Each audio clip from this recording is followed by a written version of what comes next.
Seigneur, ta parole au quotidien nous nourrit et nous donne vie. Seigneur, ta parole au quotidien nous nourrit et nous donne vie. Lecture du livre du prophète Isaïe, chapitre 65, versets 17 à 21. Ainsi parle le Seigneur. Oui, voici. Je vais créer un ciel nouveau et une terre nouvelle. On ne se souviendra plus du passé. Il ne reviendra plus à l'esprit. Soyez plutôt dans la joie, exultez sans fin pour ce que je crée. Car je vais recréer Jérusalem pour qu'elle soit exultation et que son peuple devienne joie. J'exulterai en Jérusalem, je trouverai ma joie dans mon peuple. On n'y entendra plus de pleurs ni de cris. Là, plus de nourrissons emportés en quelques jours, ni d'hommes qui ne parviennent au bout de sa vieillesse. Le plus jeune mourra centenaire, ne pas atteindre 100 ans sera malédiction. On bâtira des maisons, on y habitera. On plantera des vignes, on mangera leurs fruits. Parole du Seigneur, nous rendons grâce à Dieu. Nous nourrit et nous donne vie. Je t'exalte, Seigneur, tu m'as relevé. Je t'exalte, Seigneur, tu m'as relevé. Je t'exalte, Seigneur, tu m'as relevé. Quand j'ai crié vers toi, Seigneur, Seigneur, tu m'as fait remonter de l'abîme et revivre quand je descendais à la fosse. Je t'exalte, Seigneur, tu m'as relevé. Fêtez le Seigneur, vous, ses fidèles, rendez grâce en rappelant son nom très saint. Sa colère ne dure qu'un instant, sa bonté toute la vie. Avec le soir viennent les larmes, mais au matin, les cris de joie. Je t'exalte, Seigneur, tu m'as relevé. Et j'ai crié vers toi, Seigneur, j'ai supplié mon Dieu. Tu as changé mon deuil en une danse. Que sans fin, Seigneur, mon Dieu, je te rends grâce. Je t'exalte, Seigneur, tu m'as relevé. Gloire et louange à toi, Seigneur.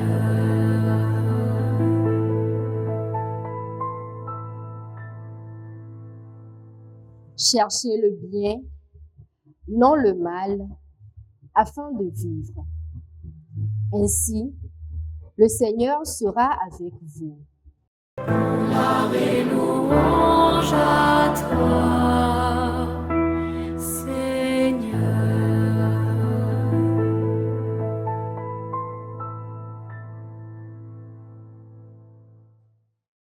Le Seigneur soit avec vous et avec votre esprit. Évangile de Jésus-Christ selon Saint Jean. Gloire à toi, Seigneur. En ce temps-là, après avoir passé 2 jours chez les Samaritains, Jésus partit de là pour la Galilée. Lui-même avait témoigné qu'un prophète n'est pas considéré dans son propre pays. Il arriva donc en Galilée. Les Galiléens lui firent bon accueil, car ils avaient vu tout ce qu'il avait fait à Jérusalem pendant la fête de la Pâque, puisqu'ils étaient allés eux aussi à cette fête. Ainsi donc, Jésus revint à Cana de Galilée, où il avait changé l'eau en vin. Or, il y avait un fonctionnaire royal dont le fils était malade à Capharnaüm. Ayant appris que Jésus arrivait de Judée en Galilée, il alla le trouver. Il lui demandait de descendre à Capharnaüm pour guérir son fils qui était mourant. Jésus lui dit, « Si vous ne voyez pas de signes et de prodiges, vous ne croirez donc pas. » Le fonctionnaire royal lui dit, « Seigneur, descends avant que mon enfant ne meure. » Jésus lui répond, « Va, ton fils est vivant. » L'homme crut à la parole que Jésus lui avait dite et il partit. Pendant qu'il descendait, ses serviteurs arrivèrent à sa rencontre et lui dirent que son enfant était vivant. Il voulut savoir à quelle heure il s'était trouvé mieux. Ils lui dirent, « C'est hier, à la 7e heure, au début de l'après-midi, que la fièvre l'a quitté. » Le père se rendit compte que c'était justement l'heure où Jésus lui avait dit, « Ton fils est vivant. » Alors il crut, lui, ainsi que tous les gens de sa maison. Tel fut le second signe que Jésus accomplit lorsqu'il revint de Judée en Galilée. Acclamons la parole de Dieu. Louange à toi, Seigneur Jésus. Gloire et louange à toi, Seigneur.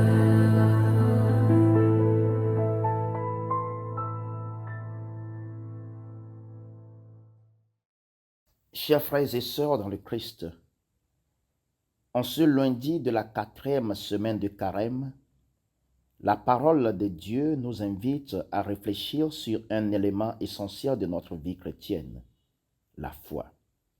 Mais pas n'importe quelle foi, une foi qui fait confiance à Dieu, même avant de voir le résultat.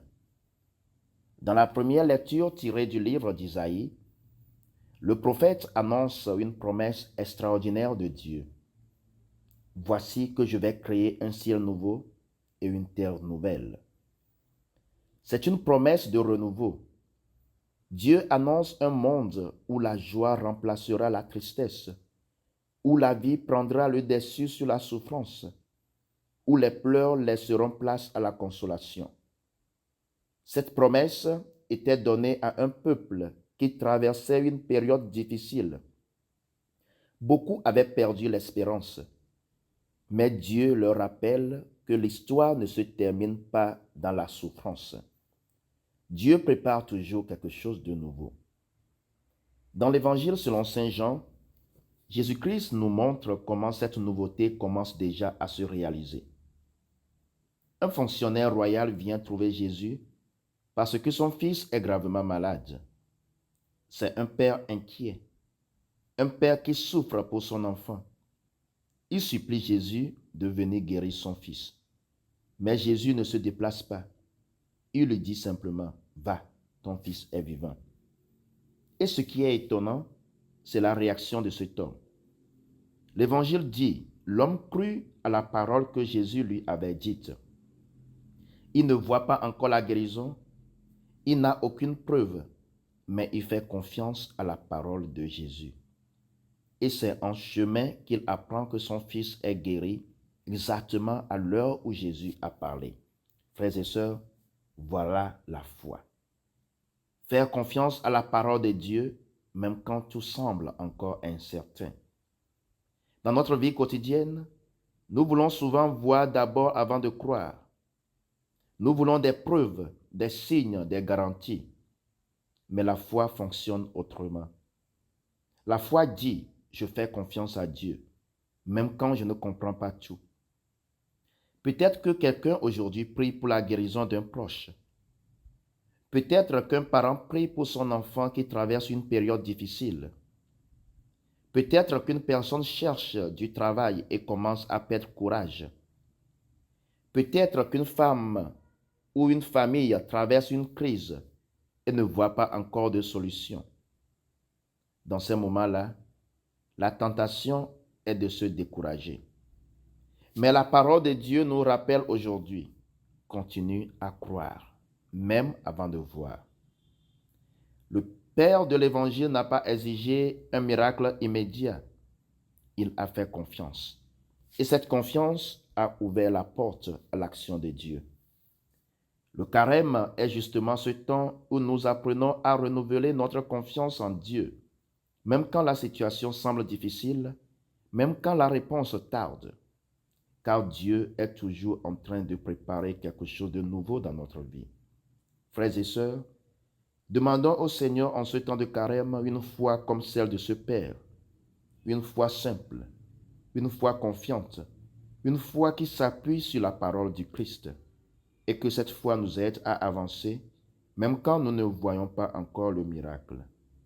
Seigneur,